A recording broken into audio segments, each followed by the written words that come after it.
Hello everybody. This webinar is brought to you by the UCD Smurfit Marketing Development Programme in conjunction with ourselves in Electric Ireland. We've run this event alongside the Marketing Development Programme for the last 19 years now, almost 2 decades, as a shared learning experience for both Electric Ireland and the advisors in UCD. It's traditionally been a business breakfast conducted in person somewhere in Dublin. However, for the second year in a row, we've had to adapt it to an online discussion. We really want to create a discussion and offer ideas around sustainable supply chain management for customers. And the panel discussion will aim to discuss areas such as sustainable supply chain management and how companies can and are helping to combat climate change and how companies can create strategies encompassing sustainability. And I really hope you enjoy the webinar today. Thank you very much, Dermot. And welcome along everybody to today's webinar. I'm terribly sorry that we can't be in a fabulous ballroom having a lovely business breakfast, but I hope that you do have a sustainable coffee and a low carbon footprint croissant to keep you going. My name is Sinead Ryan, and I'm going to be moderating our panel discussion, which I already know is going to be very, very interesting. I work as a consumer journalist, and the whole area of supply chain management and carbon footprint and keeping things sustainable and environmentally friendly is a constant talking point, as indeed is Brexit. So I think I'll be getting a few tips and hints on that. But first, before I start, let me introduce the panelists that we have here today. Professor Mark Pagel is a professor of sustainable supply chain management at UCD via York University in Toronto in Canada. He's also presently the co-editor-in-chief of the Journal of Supply Chain Management and researches topics and human resource issues, including employee safety in operational environments and operational responses to environmental uncertainty. Shan Young is Head of People and Planet at Britvic, which is already the best title I've come across this year. She has worked there for 15 years and was a key member of their marketing department and was asked to lead a project developing a sustainability strategy for the very well-known Ballygowan brand. Appointed Head of Sustainability in January 2020, she's responsible for the development and execution of the sustainability strategy throughout the business.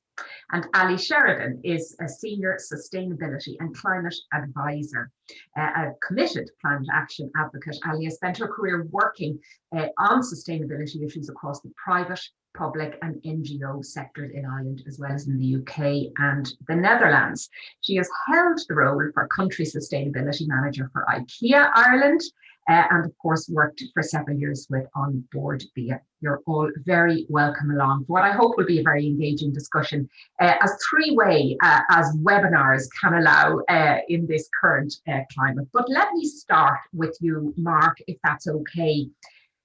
Give us an oversight, maybe if you can, about the major issues facing companies when it comes to sustainable production systems and implementing a supply chain that can be sustainable. And I wonder whether there's a difference between maybe the theory of doing that and the practice of it.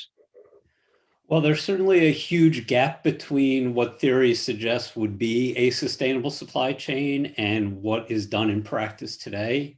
Most companies are at best practicing what we would call more sustainable supply chain management. I assume managers who are listening in today have already accepted, if you will, that this is something they're going to have to do. But for most organizations, what they are doing as sustainable supply chain management doesn't really actually get them very close to what they're going to have to do, that they're sort of missing a couple key things. One, I think, is that they often have a very narrow definition of sustainability, that they've wrapped their heads around the fact that, CO2 emissions are a problem and that they probably should stop using plastic, but that they miss the fact that that's a small portion of what makes an entity sustainable. I think worse for a lot of managers is that expectations on companies have gone up dramatically in the last 20 years, and that's not going to change. And so there are a lot of things that are viewed as acceptable or would have been acceptable relatively recently that aren't today. And the same thing will be true in the future. I mean, I think of my own time when I was student in business school in the 80s, if a manager had got up on stage and said, we're doing everything we can to avoid paying taxes, they would have gotten applauded and their share price would have gone up dramatically. And today the share price might still go up. There are still some people who would invest in a company that's saying that, but most other stakeholders would view that as being irresponsible. And, and again, it's not just with taxes. You see the same thing with stuff like conflict minerals and other things like that. In other words, managers are just wrapping their heads around the idea that they're going to have to reduce their carbon footprint, and they haven't got to a lot of these other things. And that leads to what, to me, at least in the supply chain realm, is probably the biggest problem, which is that for most supply chains, when they start addressing this, they think that, all right, well, we've installed sensors on the lighting system, and so we've reduced the amount of energy we use, and that that was good for the planet, and that was good for us, and we're recycling our packaging, and again, that should be good for the planet, though that's arguable, and that should be good for us. And maybe we've got ISO 14000 certification and job done. And the problem is that while they're doing these things, and these things are certainly a step in the right direction, they're not doing the most important thing, which is actually addressing the way they provide value to their customers. And it's in the providing value to their customers where the majority of their impacts on nature and society typically occur. And that's what's actually going to have to change. And most organizations have yet to address that fundamental bit. And so they can put that off for a while by talking about all this great stuff they're doing. But in the meantime, while they're talking about the peripheral things, somebody's coming along and creating a business model that provides the same value they do without those impacts. And so the longer you wait to deal with the business model, the harder it's going to be to actually become sustainable and adapt. And the more likely you are to not be sustainable from the most traditional economic sense, that you're going to be put out of business by one of your competitors who's actually grasped the bigger picture. Yeah, and I'm wondering then, Ali, maybe I can ask you, because what Mark seems to be saying there is that companies want to take this seriously and be seen to be doing it, but maybe don't have all those steps in place or find it hard to ramp up those steps. Do you find with some companies that perhaps it is little more than a box ticking exercise? It's something that they can announce in their annual report. They can put up kind of green stickers all over the office, but in fact, making that leap to meaningful change can be very difficult. Yeah, I mean, I don't think we can get away from the fact that truly embedding sustainability isn't easy. And I think it's because we're now in a world away from where we used to approach corporate sustainability in the past. So kind of building on what Mark said, in the past, good practice was business as usual, just a little bit greener. So looking at those incremental wins, very much focused on the resource efficiency side of things, which typically delivered cost savings. But we are in a completely different landscape now. The reality is that climate action is inevitable from a corporate point of view. Different drivers now that we have coming, to this agenda, whether it's obviously your customers and your consumers looking for this, but regulators really starting to pick up the pace. We're seeing the increase in climate litigation, so that accountability piece for inaction now starting to come into play. Investors are really starting to roll in, plus the intangibles around, reputation and business trust. So I think I completely agree with Mark in that we're at this really important moment in time where we're finally starting to see and hear the ambition that we need to hear around corporate sustainability, which is very much about transformation. It's not about incremental improvements. It's about changing your business model to fit within what we know now as planetary limits. But at the same time, it's still in the dialogue stage. We have to work out how we're going to get there, what the roadmap's going to look like, and what is the detail. And that's still a place where a lot of work needs to happen, but that's because we need to do things differently, and it's very challenging, but at the same time, it's a huge opportunity. And really it comes down to your ability to continue as a business in terms of how fast you move with this agenda and how willing you are to move on it. In terms of that idea of being in a period of change at the moment, I mean, COVID is something that obviously nobody could have imagined was going to happen. Companies have had to pivot like they've never had to before, and in a very marked and quick way. Ali, do you believe that maybe it has been a time for opportunity, as you say, when maybe customers have rediscovered living simpler lives with less products, fewer trips. And do you think that that might be a kind of what would I say, a leapfrog for possible change now? Or can you just see everything going back to normal, to the way it was? Yeah, we're really at a key decision point in terms of what route we decide to take. So certainly in terms of what we've all seen around the last year in COVID, having more time, not having to commute, not being able to commute or travel abroad has certainly started to bring people maybe closer to these issues, give them a chance to explore new things, spend more time looking at where they're buying, what kind of stuff they're buying. We've seen a real return to buying local business, local Irish, which has been fantastic. But at the same time, we're already starting to see emissions creep back up, back to normal practice, as we see different jurisdictions around the world starting to open up. So the key now is that all the good practices that we've maintained, we need to bed in. We need to bed it in with policy, we need to bed it in terms of where we're investing, and now with corporate strategies as well. Because I think maybe people thought that with COVID, climate would kind of fall off the table in terms of areas of concern, like it did, we have to be honest, around the financial crash, but that's not the case. We are in a completely different playing field now, and climate isn't waiting. And if nothing else, this is a risk issue for companies and they have to move on this. But there's such an exciting opportunity to start giving consumers those alternatives they genuinely are looking for, making it the easier option for them to choose a better product, a better service that's aligned with their climate goals and their values. But we have to very pointedly act on that now. And as we find our way out of COVID, make sure that everything we're doing is aligned with our climate goals as well. Okay, well, let me talk then to somebody who works for a company that is doing just that. Sharon Young, Britvic is a global leader in this area, and you have been very involved in tackling your part in climate change throughout that. What was the driver for Britvic? Was it that it was driven by customers, or was it you coming to the customer saying, here's what we're doing and it's better for you and it's better for everybody else?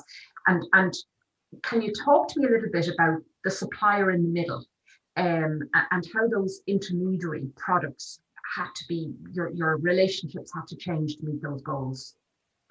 Well, I mean, sustainability has always been important to us at Britvic, but it was probably something which formerly, while we were making very strong, steady progress across all sorts of different areas, it was something which perhaps used to happen in the background. There was a team who were working on it and they were making things happen, but we didn't talk about it a lot. And we certainly wouldn't have had a lot of external conversations around it. And it's become increasingly clear to us that, sustainability and sort of, as we've been alluding to here, it's become something which is absolutely critical to our future success, and has become much more central in terms of the way that we work and even the way that we report. So we now report our performance against 3 areas of metrics. One is traditional sort of financial metrics of performance, but we also have targets against planet and against people. And success for us means we have to deliver in all 3 areas. And what we're finding is that it's a conversation which everybody's really open to. So when we talk to both our consumers and our customers are very concerned about their impact on the environment, but you can feel quite helpless. When faced with the massive challenges, it can be very much a case of, well, how can I personally make a difference? And we certainly would see our role as a business to make sure we understand our supply chain, we understand our products, and we can help people to make choices which are sort of more environmentally friendly. And particularly with our suppliers, again, we find we're having very productive and very positive conversations with all of our suppliers, because particularly when you start to really dig into climate change, when you talk about carbon in particular, there's one thing looking at direct emissions and what energy are we using on site, and that historically has perhaps been something a lot of businesses would have looked at anyway, because look, we use less electricity, we save money, there's quite an easy business case there. But looking beyond that and looking at the bigger solutions, and particularly when we started measuring our scope 3 emissions, when we talk to our suppliers and to our customers, we're all part of the same carbon footprint. They're part of our scope 3, we're part of their scope 3. So what we find is that when we're going to people and we're talking to them and saying, look, these are the challenges that we're facing, these are the solutions we'd like to work on with you, the door's very much open. and people are very keen to work with us. And depending on who you're working with, there may be people who are at the start of their journey who are much more looking to learn from us and who are very open to our ideas. And then there are other suppliers we'd work with who are ahead of the game and have their own sustainability experts who are very happy to meet with us. And as I say, this is something which is important to all of us. COVID and all recent experiences have done absolutely nothing to reduce the importance of this. In fact, they've made it more important. And we as a business see it as not just the right thing to do, but a source of competitive advantage to get it right. Mm. Yes, and I imagine that kind of two-pronged pressure approach can probably, help reinvigorate the middle bit, the suppliers. Mark, can I ask you what maybe is your definition of a fully sustainable supply chain, and how would companies maybe who haven't wrapped themselves around this fully get started? All right, so the first question is relatively easy, I guess. Whenever I'm talking with students or managers, I always use the shorthand of a truly sustainable supply chain could stay in business forever. And that implies basically three things. First is that it's economically viable. I don't want to use the word profits because there are organizations who exist for reasons other than profits, but you do have to be economically viable. So, that's your profit component, if you will. But to stay in business forever means not only are you economically viable, but that over that long term, you do, at a minimum, no harm to social or environmental systems. So that means that in the process, to make profits, you have to take advantage of your workers, or you have to deplete a resource or increase the amount of CO2 in the environment. You're not going to be able to do that forever. So that's typically how I talk about a sustainable supply chain. It's that very long-term perspective and making sure that we capture the fact that it's not just your profitability, but also your impact on society and the environment. Where do you get started? I mean, if you haven't gotten started yet, I'm not sure. I'm not sure what advice I have for an organization that hasn't gotten started yet. In all honesty, I mean, we've been talking about this. I've been a professor of sustainable supply chain management for 20 years, been talking about it for 30. So if you haven't gotten started yet, I guess the most basic thing is to start understanding how you're impacting society and impacting the environment. Learn about, again, I would expect that people are conversant on things like their CO2 emissions, but find out what the other planetary boundaries are and how you're likely going beyond them as well. Figure out where in your supply chain, maybe one of the biggest things is where's money going and are people being paid appropriately and so on, because if people are not being paid appropriately, if things are too cheap, odds are pretty high that somebody is getting taken advantage of somewhere and you're not socially sustainable. Right, I'm afraid we have to get to the dreaded B word. Ali, I'm going to come to you first because Brexit, apart from COVID, has been the single biggest impact on the supply chain in Ireland, certainly, and possibly across Europe. I mean, we're each other's largest trading partner. I suppose I really want to ask you about those intermediary products and suppliers that have been affected or caused a fundamental shift in how we deal with goods in Ireland, because we are only beginning, it seems to me, to see the serious effects of that. To what extent is Brexit, so far as you can tell at this stage, proving a blockage to good, sustainable supply chain management? Yeah, I mean, you're absolutely right. We're living it right now, and we're really only starting to see how it's going to come to play in it and the results that we're going to see. And like that, it's not just Brexit. We're in this kind of triple threat, like I said, around Brexit, COVID, and potential recession as well. So a hugely challenging time, I know, for a lot of industries, particularly based here in Ireland.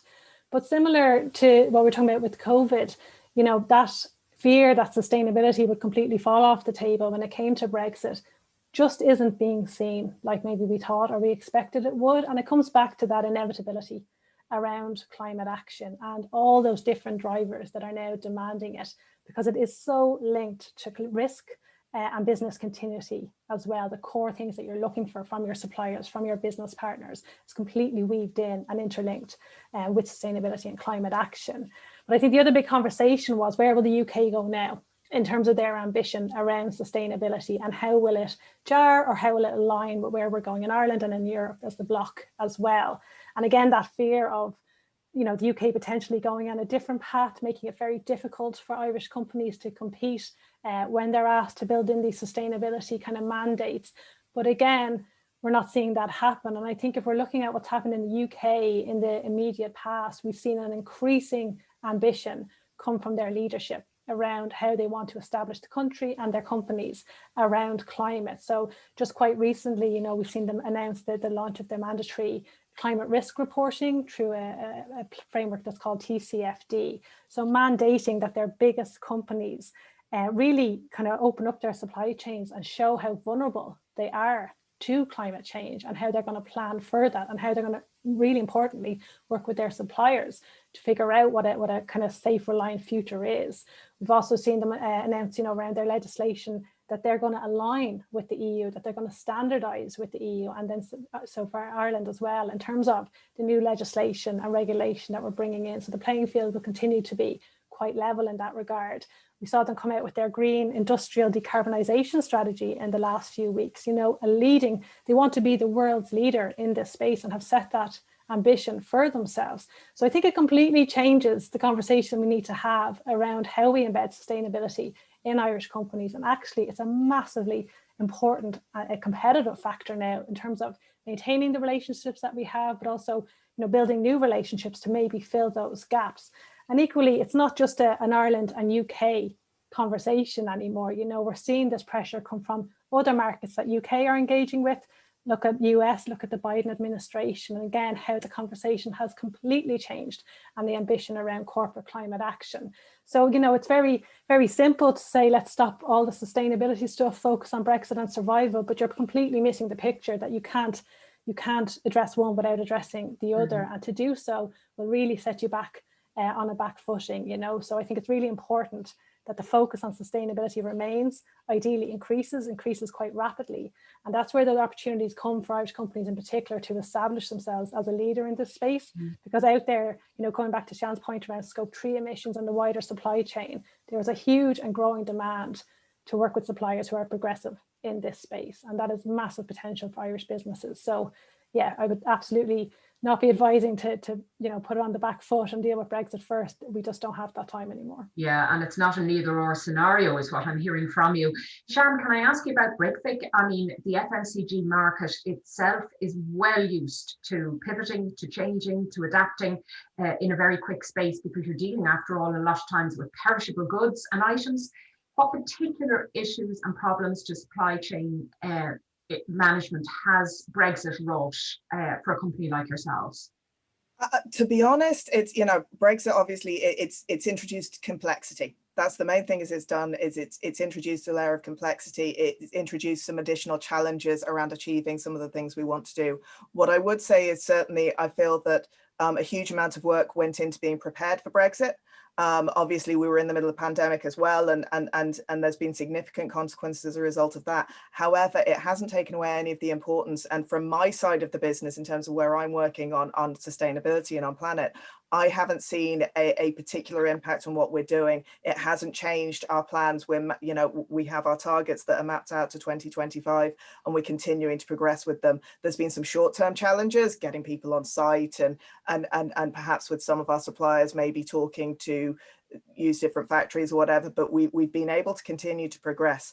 I guess the challenges around sustainability and around managing our supply chain, you know, these are overall challenges which we're all dealing with. As Ali said there, you know, we're all looking to work with sustainable partners, and political boundaries aren't really having an issue there. Probably my biggest concern when it comes to Brexit at the moment is making sure that there is that alignment between GB and the EU, because particularly when it comes to things like deposit return scheme, which is something we're working on at the moment around plastic packaging, we have much more ambitious timelines we want to deliver in Ireland. If Northern Ireland doesn't go at the same time, that means that we're going to have a lot more complexity to deal with. It doesn't mean that we change our timelines, but obviously it would be much simpler, much more efficient if we were working around aligned commitments, aligned processes, so that we can make sure that we're all delivering together. Because I think the one thing we definitely all agree on is delivering on sustainability is something we can only do all together. That means between suppliers and customers and consumers, and that means with industry working together as well. Yeah, I'm hearing from both of you actually a kind of a dogged determination. It's like despite Brexit, we're just getting on with it, because what else can we do? And there's some place we're going to have to work around or work through or ignore or whatever, but your goals have to stay the same. Mark, can I ask you, do you think there might be some industries that are more sensitive to the kind of joint issues of Brexit and sustainability and maintaining that?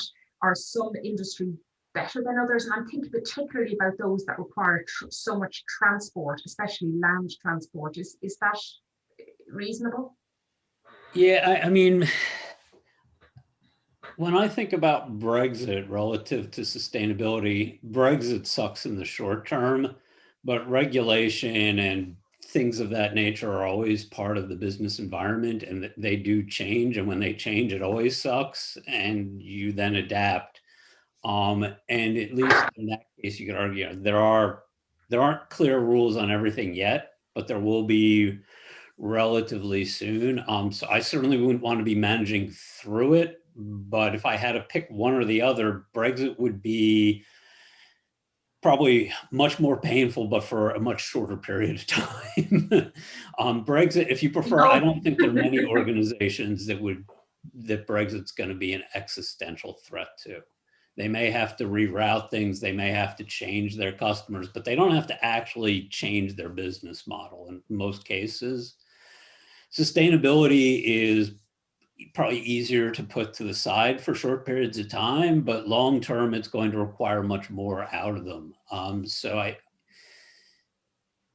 don't think, I view them as kind of different issues. That wasn't really the question you asked me, though. You asked sort of who was better buffered, if you will. And I think anytime there's a lot of disruption in the environment, organizations who have invested in people, in R&D, who have spent a lot of effort thinking about what does it take for us to be resilient. And we often think about resiliency as an ability to return to our current state. So something bad happens and, how quickly can we get back to where we were? And I'm thinking more of organizations who can adapt, and when the world asks them to change, they can change with it. And that, so investing in people, investing in R&D, investing in your suppliers. And I don't necessarily mean money, but just, that idea that we're not just trying to make things so lean and so cheap that when any small change comes into the environment, we can't adapt. And so I'd be looking for organizations more of that nature. And I don't think that has anything to do with industry, but I think it has a lot more to do with managerial mindset and the mindset of the supply chain. And are they looking to profit a lot now and not too much worried about anything beyond this quarter, or are they looking much further out? Okay, so that's really about internal leadership and the management there rather than the industry challenges that are faced. Okay. Well, of course, Brexit sucks in the short term, I think is probably our takeaway quote from today. So thank you for that, Mark. We'll put it on a bumper sticker. Can I finish off then and conclude by asking each of you perhaps the same question and maybe eliciting different answers. Ali, if you were going to give one piece of advice to a large organization that is looking to build a fully sustainable, long-term, as we've mentioned, supply chain, what would it be?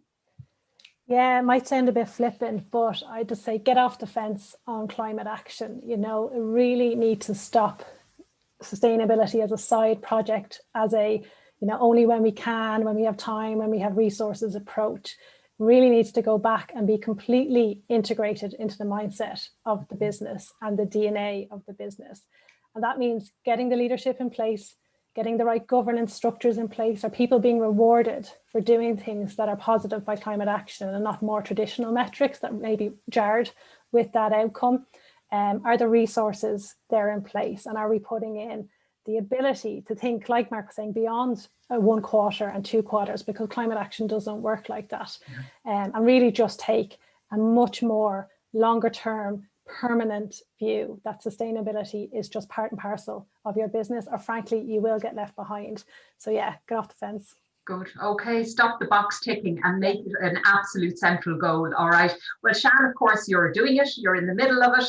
You'll never be on the other side of it. So what advice would you give to companies like your own? To me, the most important aspect in terms of making sure that it's important as a business and that action is taken is all around measurement and reporting. And when I say reporting, I mean external reporting. So making sure that the business is setting targets and that we're reported and audited externally. At Britvic, one of the biggest things I'm able to do when I need to have those important conversations around investment is I point to our participation in the Science Based Targets Initiative. I point to our Carbon Disclosure Project reporting and Origin Green. As well. These are all initiatives where you really have to take a step back. You have to measure exactly where you are on the environmental scale across various different aspects, and you are audited and you're reporting externally. And there is nothing better to get everyone's focus on it than to make sure that it's being put out there in the world, and it really makes sure that businesses are able to benchmark against each other. We're able to hold ourselves to account, and we're also, it also is an opportunity for businesses who are being responsible and who are doing the right things to be able to show that externally. So I would definitely say, get your measurement, get your reporting in order, start setting targets, make them external so that you've really got something to go after in which the whole business will get behind. That's a really excellent point. And we found in other areas that external accreditation and independent accreditation can really have a massive impact. We've seen it in Europe with the CE mark, or, green products, or, Buy Irish, or whatever it is. It's to have that focus for customers who may not know where to start with this product. And if I buy this one instead of this one, what am I getting? So that seems like a really good angle on it. Mark, if you were advising, and I'm sure you do advise companies who are trying to get this permanent sustainability in place, as you have been talking about, I'll ask you maybe for your top 1 or 2 tips. Yeah, I think Shan said the most important word. She said opportunity. Because so often when we talk about this to companies, and certainly I can imagine some of what I've said today comes across as a threat. You can't keep doing what you're doing. How you presently make money is no longer acceptable. That's a threat, but all threats are opportunities. And so I think the biggest piece of advice is, yes, if it's a threat, that also means it's an opportunity. It's a chance to, recognize what are sunk costs, put them to the side, because they are sunk costs. You're never going to get it back. And, if you could start fresh, what would your business look like? And how do you achieve that, as opposed to, sort of pulling back and saying, we can't do all this, because somebody is going to do it. And, you're seeing that in plenty of industries where if you would ask them 15, 20 years ago, they would say, oh, nobody's ever going to do that, right? Electric cars, silly. That'll never happen. We're always going to have coal-fired power plants, things like that. Even now you're seeing it in the food industry, right? So, you can probably say, no, that's too much. We can't do it. And maybe you'll get away with it for another decade, maybe. But somebody else is working in the background to make sure that they're going to force you to change. And it's always better to take the opportunity as opposed to wait till you have to change. Yeah. Okay. So redraw those boundaries before somebody else does, because you're going to end up there one way or the other. Okay. Well, listen, that has been an absolutely fascinating conversation. I must say, I've learned an awful lot there. So thank you very much for that. Thank you to our 3 speakers today, Professor Mark Pagel, Ali Sheridan, and Shan Young. And I'm going to hand over now to Maureen McCarran, who is going to close today's webinar. And thank you all for the opportunity in coming to hear your messages today. Thank you, Sinead. My name is Moira, and I am one of the marketing advisors on the UCD Smurfit Marketing Development Practice. That concludes our discussion today of starting at the source, do you trust your supply chain, and sustainable supply chain management. I'd firstly like to thank our wonderful speakers and MC, Sinead, Ali, Mark, and Shan, for what was a really interesting discussion. In particular, it was interesting to hear about how sustainability can no longer be a side project for companies, and that was really solidified by all of our speakers here today. A big thank you goes to Electric Ireland for their continued support and partnership with UCD Smurfit Marketing Development Practice, and we look forward to continuing this partnership going forward. A special mention goes to Raymond Buchan, Elaine Jenkins and Kevin Massey for their continued support in the organisation of this discussion here today. And finally, we would like to thank all of you who have tuned in today into this discussion, and we hope you have taken some value from it.